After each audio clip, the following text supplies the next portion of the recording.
Hi Yvonne, how are you doing today? I'm good, thank you, Rosie. How are you? I am good. You're very welcome. This is our first testimonial of 2022. So I'm very excited to get going on this with you. And I really appreciate your time. So, just for those that are listening, Yvonne has been for a few one-to-one sessions here at the Weight Loss Clinic. But a very interesting approach that we took this time was getting rid of the emotional part first. So most of the interviews that I've done in the past have been where people have come on the program and they've been chewing their food and all those suggestions going in and losing weight. But this time we decided, didn't we, together, Yvonne, we decided, right, let's tackle the emotional part first. And so over to you now. I suppose what has what was life like before having done the emotional reset with us here at the clinic? Well, I suppose realistically, the reason I found yourself was that I was at the end of my tether. I had done every diet on the planet. I have lost the weight, gained the weight, lost the weight, gained the weight, and it just seemed to be this constant yo-yo that was happening. And I suppose in my head, I thought, right, that's it. I need to get a gastric band. That's what I need to do. I'm just done with that. I just need, my jaw's wired, one or the other. And I just said, right, I need to do something. So I started Googling gastric bands here one evening in desperation, while the tears were flowing because nothing had fit me. I was out of breath constantly, the whole lot. And I came across yourself for the hypnosis gastric band. And I think, as my email to you said, I'm at the end of my tether. I've done everything. I need to do something. This is where I want to go. So yeah, it was just pure desperation. But in that pure desperation, where I turned to was food. And then, the guilt, the feeling of, oh God, here, I've just eaten a whole pizza and oh, that's terrible.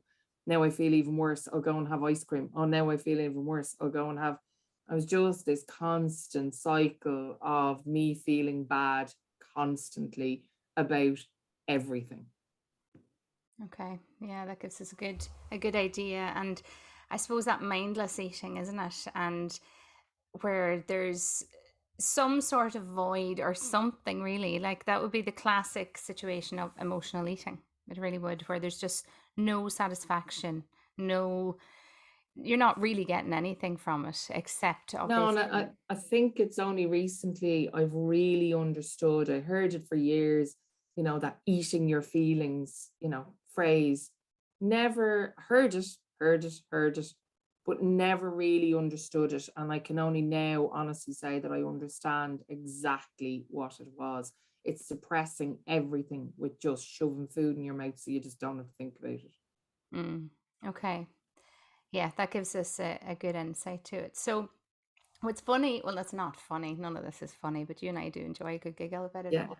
But I remember getting your email and we set up the consultation, the hour consultation. And what you thought was, I suppose, coming into another diet as such, like, because even the word weight loss clinic, it does suggest it's a diet, but it's completely the opposite. I don't even know if we discussed your food habits apart from the mindless eat. Like, I don't think we even Mm. went into it in that first one because it was much more, wasn't it? Oh yeah. I mean, I came into it almost prepared for the usual questions. So what would be your bad habit? What is it that you do? My bad habit is food, full stop. And I was prepared for all those questions. And I think, yeah, we touched on it, but I know an hour later, I sort of came off the call going, how in the name of God was that anything to do with the diet? But I'm so excited for what's to come. Yeah, yeah, it was. It was the start of, I suppose, when somebody contacts us first, we'll always figure out, well, is this just a habit change they need? Do they just need to go on the 6 week online program, change habits, and off they go and happy out? Or is it a little bit more? And I think just from the first 5 minutes from chatting, we knew that we needed to address some more. So do you want to give us a wee bit of, like, this is a very personal journey. I wouldn't Mm. once suggest revealing what your deepest, darkest secrets were. Like, that's your business, and I just helped you through it. But can you share with us what your, I suppose, your emotional mindset was, like what your mindset was, or what you were struggling with at the very beginning before we started work.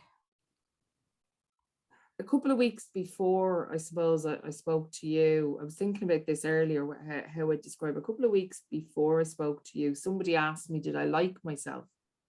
And the answer I gave them was absolutely not. In fact, how could you ask such a stupid question? And the answer to that question impacted me more than I thought it had, because I think it was the first, I know they say the first sign of anything addiction is admittance. And I think it was the road to that, whereby I realized food has definitely, I've realized, been the crutch for an awful lot of emotional trauma that has happened in my life over many, many years that I just haven't dealt with. I thought I was dealing with it, stiff upper lip and put a smile on and get up and deal with the day.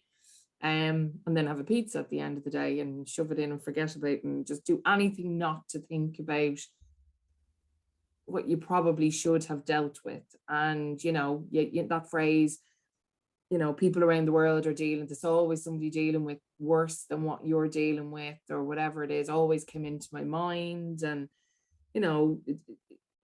I don't think I realized consciously, and I use that word very knowing that I'm using it, I don't think I realized consciously just how much trauma I hadn't dealt with, and how it was impacting not even my food habits, but my everyday habits.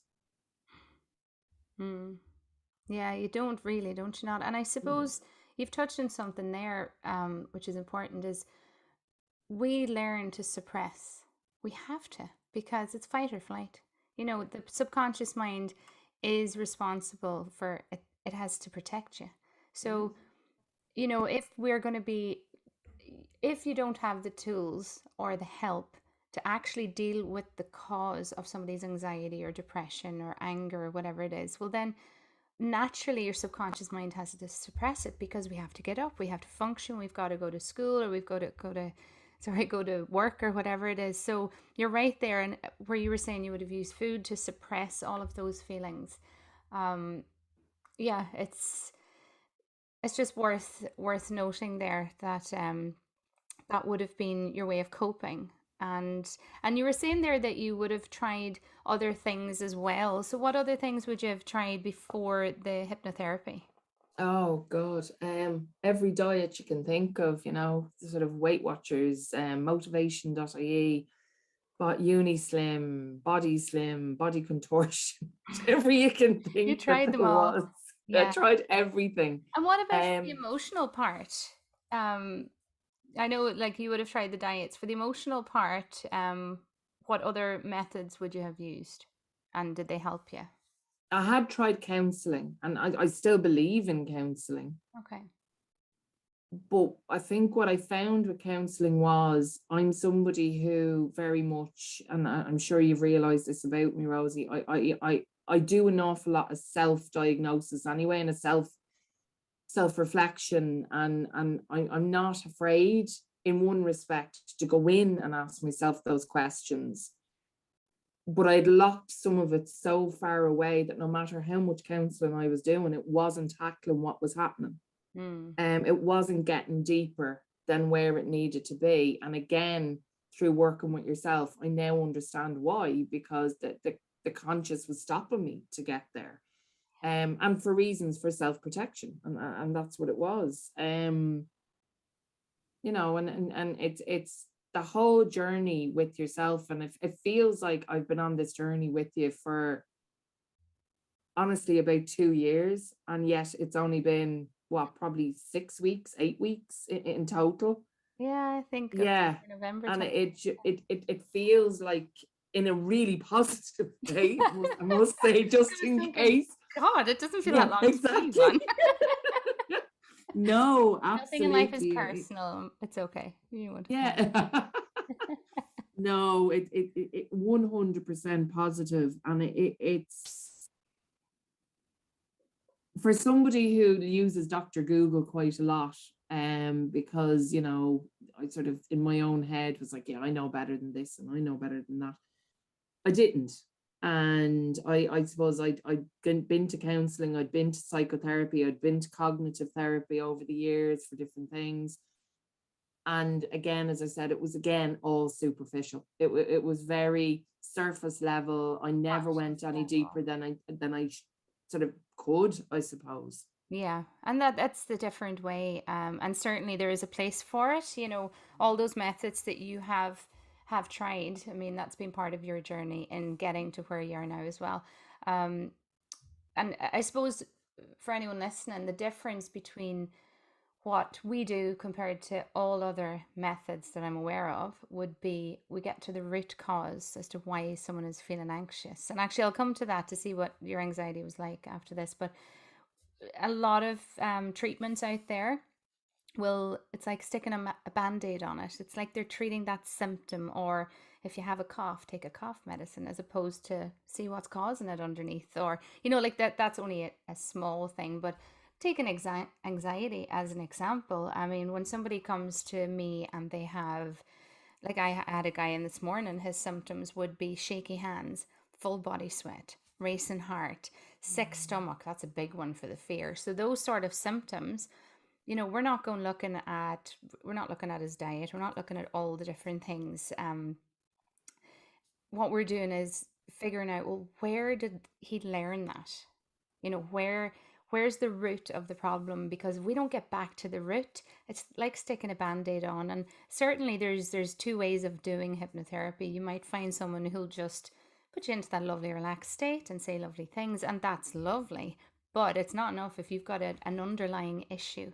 It's just going to stick a band-aid on it for a few weeks, and then everything goes back to normal. Then the trigger, whether it's getting on an airplane or whether it's an argument with the sibling or the parent, or and all hell breaks loose. But I'd love to know, well, not that I know, I've worked with Yvonne, but even to share what it was like to be anxious for you. What would be, if you were to explain to somebody what your anxiety was like? Can you remember? Yeah, no, I can. My anxiety, in all honesty, was worse than I probably realized as well. It was definitely all encompassing, and it froze me on occasion. For somebody that always came across so confident, and I've had people describe me as being very gregarious, and all those sort of lovely outspoken words, and inside I'd be screaming, and because I didn't want to do a presentation, or I didn't want to go to a party, or I didn't, and part of me, put that down to my weight and my size and so on. But there was also always this anxiety, of this social anxiety, that I never probably really dealt with. And even saying work, doing presentations and stuff that I love doing, but the minute I go to present them, it was this overwhelming feeling of, and when I say overwhelming, I mean it just overwhelmed me, the whole feeling, and it would start down in the absolute pit of my stomach, and I'd be like, and I could feel it, but I could never understand what it was, and it would resonate itself up through me, up through into my throat. The heart definitely would feel it, and it was just the shoulders got tense, and then I would almost feel to the point that I'd be like, I just can't do this, I just can't do this. And that was almost how I'd go into some meetings and some presentations and even some parties, very much sort of almost out of breath, and breathless, because it's taken so much out of me to get there and to do it, and to catch myself to be able to do it. My boss regularly would message me while I'd be on presentations and say to me, breathe, just breathe, because I wouldn't be breathing. Mm. Um, yeah, and I knew it was bad. I absolutely knew it was bad. And I know when we talked first about it, I was, I knew it was there. But again, I suppose it's only now really reflection on it as well. It's night and day. The difference is just night and day for me. Yeah. So what would it be like now when, because I know your job is very busy, it's very demanding. You're constantly presenting and so on. And what would be the difference now when you're getting ready for a meeting? What would be the difference? There's not that. Well, firstly, I'm not procrastinating half as much. I'm getting stuff done. Brilliant. Which I know we spoke a lot about, that I almost was putting that pressure on myself. That was almost like a leave it to the last minute, so you actually can be annoyed with yourself.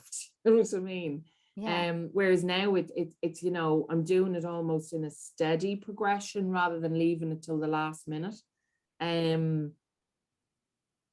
Confident. I mean, I had a couple of presentations, and I myself afterwards was like, God, I was very confident in that. But my team and my management and so on were all said the same thing. It was very much great. There was no afterwards me going, oh God, thank God that's that over. It Yeah. was Or very even much, going over it again. Did I say that? Or yeah, did I get Oh everything no, in or any of that? It's just like I'd be somebody done. who would listen to the recording straight afterwards to see how I sounded Yeah. and what I messed up on. So you can beat yourself up more. Absolutely. Yeah. Why not? Yeah. And then go and order pizza. But yeah, no, it has absolutely changed it. And it's only funny, it's only now when I'm talking about that I really realize how much it's changed it. And how I'm not getting myself worked up over things that I shouldn't be worked up over, and knowing full well that I understand what I'm doing. I'm confident in what I'm doing. I'm well able for what I'm doing. And people would have told me that before, and I would have been like, yeah, they just have to say that because, like, whatever the situation was. Yeah, definitely that anxiety, that social, in any capacity, that social anxiety, I personally think has dissipated just unbelievably. That's great.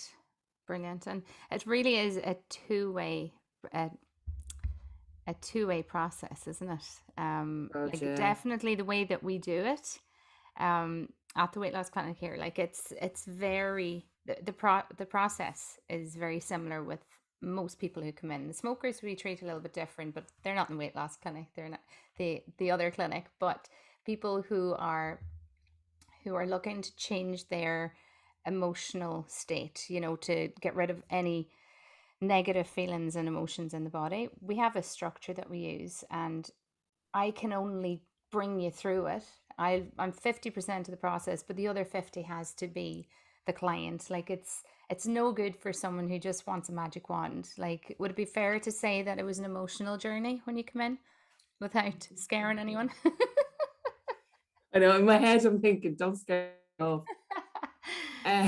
It was unbelievably emotional, but I can honestly say it was emotional in it, although tough and hard, it was emotional in a great way.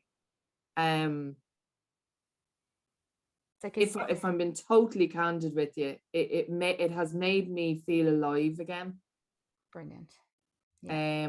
I had numbed so many emotions because I was terrified of the emotions. Mm. And now it's brought them back, and I find that I'm making rational decisions. I'm making decisions based on what I want. I'm making decisions based on what's best for me.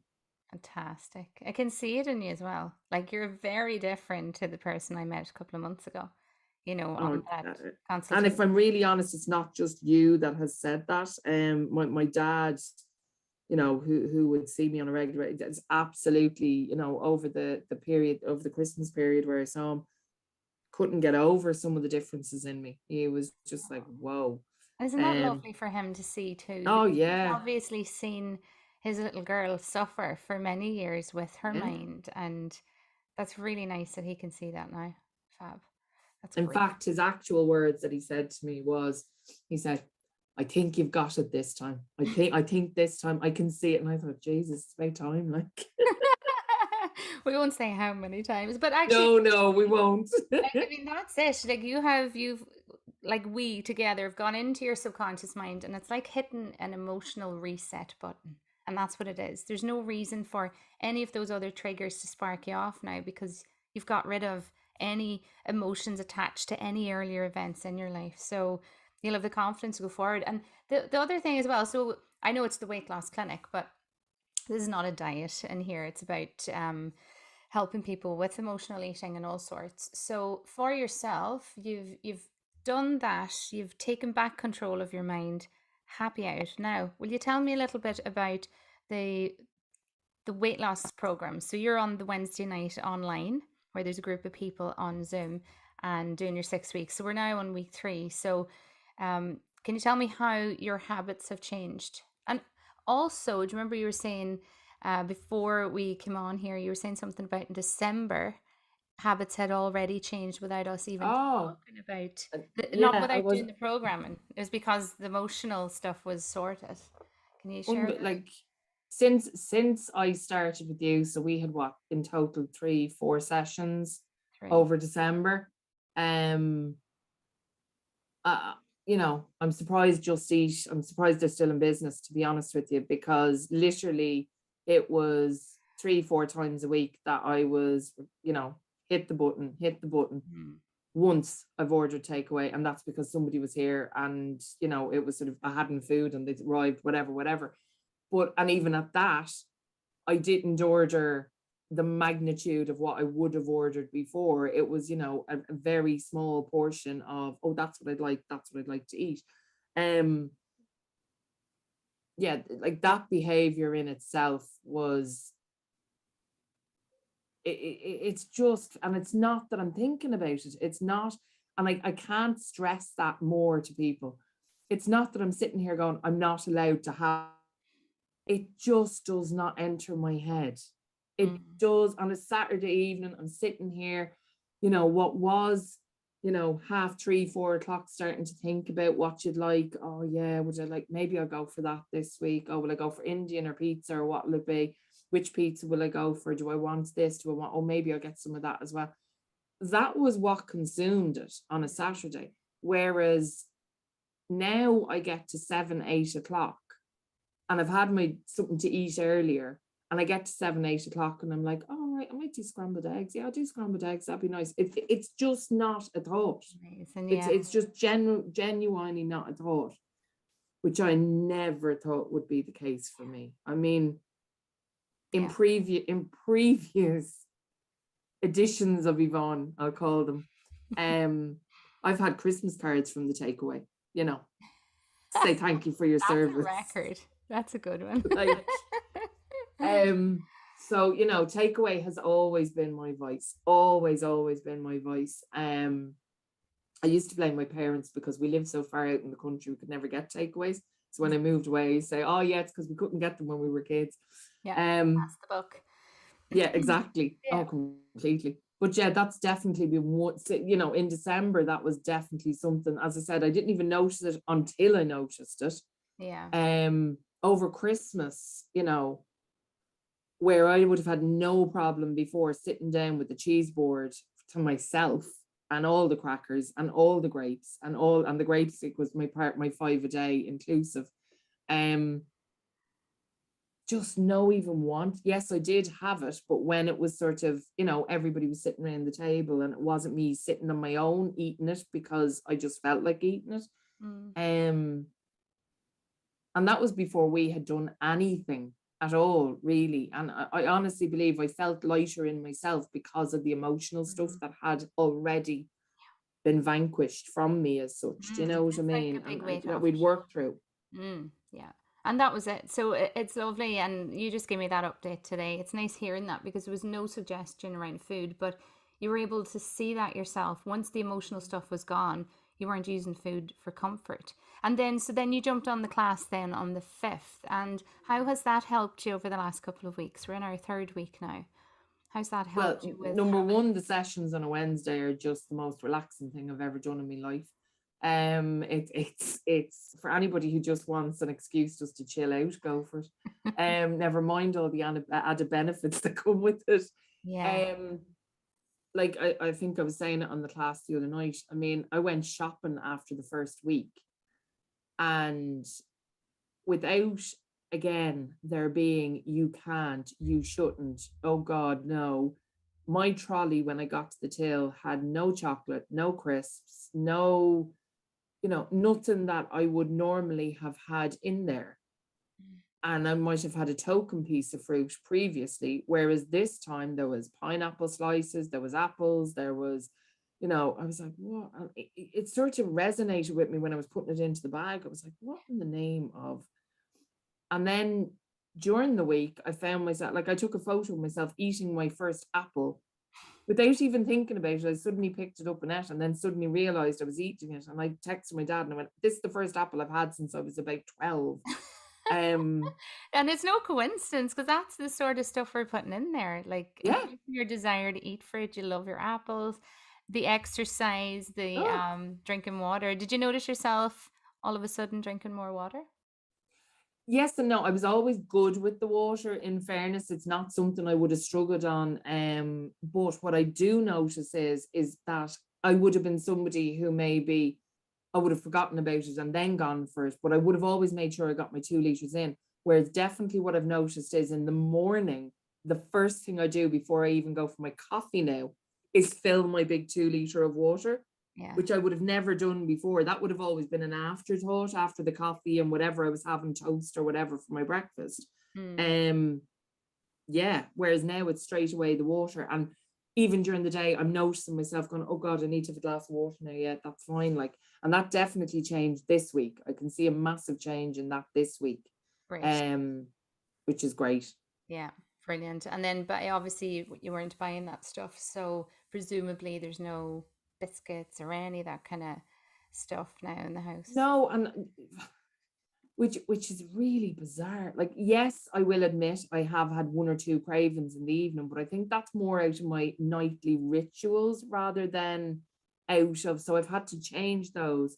So rather than sitting down when I finish work now, I've had to change it. Whereas I would have always gone, made my dinner, go and sit down, eating it, watching the telly. Whereas now what I'm doing is I'm stopping, say at about 4:30, 4:45, having something to eat, then coming back to finish off work, whatever however long that takes me, throwing on the coat afterwards, going out for a quick walk, coming back. So it's changing my routine completely. Yeah. And but again, that has not been something that I've had to sit down and think about or procrastinate on. I mean, God, the word procrastination keeps coming up in my head, that I was so bad for it. Like, Yeah, that's and gone now. that's gone. Do you know what I mean? It's like, no, do it, just do it. And like this, I've never had the sense of satisfaction that I've had out of things I'm doing recently, like scratching things off a to-do list. I used to be great for making to-do lists and then leaving them to the side and finding them a month later. Yeah, it's, and I say it, I'm not been too exaggerative or anything else when I say it by any means, but it has actually changed my life in so many ways. So much of it. And the weight loss has become, absolutely, I'm doing it. I'm enjoying it. And I'm finding it, you know, things that I never thought that I'd be able to do, I'm doing without thinking about. But it hasn't become that almost life or death. I have to lose weight, even though I am losing weight. It's gone beyond that completely. Because you're feeling much happier in yourself. You possibly, like a lot of people who are watching this as well, a lot of us would measure our self-worth on our weight, Yeah. because the weight is something that can be seen, can't it? You know, we could have other habits or other addictions as well that people have. The food one is the cruel one because you can see it. You know, some people could have a drug addiction and people might not know. Yeah. um, Drink addiction, they're bound to split up, or not split, they're bound to slip up at some stage. You may see it, but there are very often some people who can manage to hide that as well. So the food one is a cruel one. I'm just delighted that you got so much out of it, and I'm delighted too that you shared your story, because I know that's how you know how you would have found us as well, with somebody else sharing their story. Oh And yeah, there's absolutely. And I suppose say it on here. Thank you, Sinead, for sharing your story, because there was so much of her story that resonated with me. mm, That I just went, yeah, I can identify with that so well. So, hopefully there's somebody out there that can see this. And honestly, it's so much more than weight loss. It really is. It's the way you read about, like, we've all been told to read Eat, Pray, Love, or one of those, go on a self-discovery mission and love yourself. this is all of that wrapped up into one, in all honesty. And it's, yeah, I've really enjoyed it and I've loved it, and it's not over. It's definitely not over. And I can feel myself planning for stuff now that I wouldn't have done before. So yeah, thank you, Brilliant. Rosie. Yeah, well, thank you for trusting the process, because that's all it needs. It needs a willing client, and the process does really work. So I suppose you've answered what I was going to ask you there, was if anybody is watching it and they're wondering, is it for them? Would you recommend it? But I think you've you've answered that really. But Well, I'll put it to this way, and I know anybody who's done any of the courses out there and any of the programs, they've all spent money, that way outweighs what the cost of this course is. And when you sit down, if you're having, it seems like a lot, work out what you spend on a weekly basis between the bars and between you have to do this and you have to do that. No, I'll buy a new pair of, running shoes because I'm going to go running, because they said it'd be really good for me, or whatever it is. I can't explain how well worth this is. And it'll help you with so much more than just weight. It gets to the root of the problem. that's it, isn't it? And like, as Yeah. much as my passion is helping people, what weight somebody is, I don't measure their success at the it's not, it's so much more, I suppose weight is something that a lot of women do struggle with. So I suppose that's where I can help with programming the mind to eat better and stuff. And the online class, a lot of the time, is enough for people to do the 6 weeks. And maintenance wise, they can jump in for another program if they want to top up for a holiday, or if it's Christmas or something, if they feel like just a little booster. But to get to the deep rooted stuff, that's where my real passion is as well.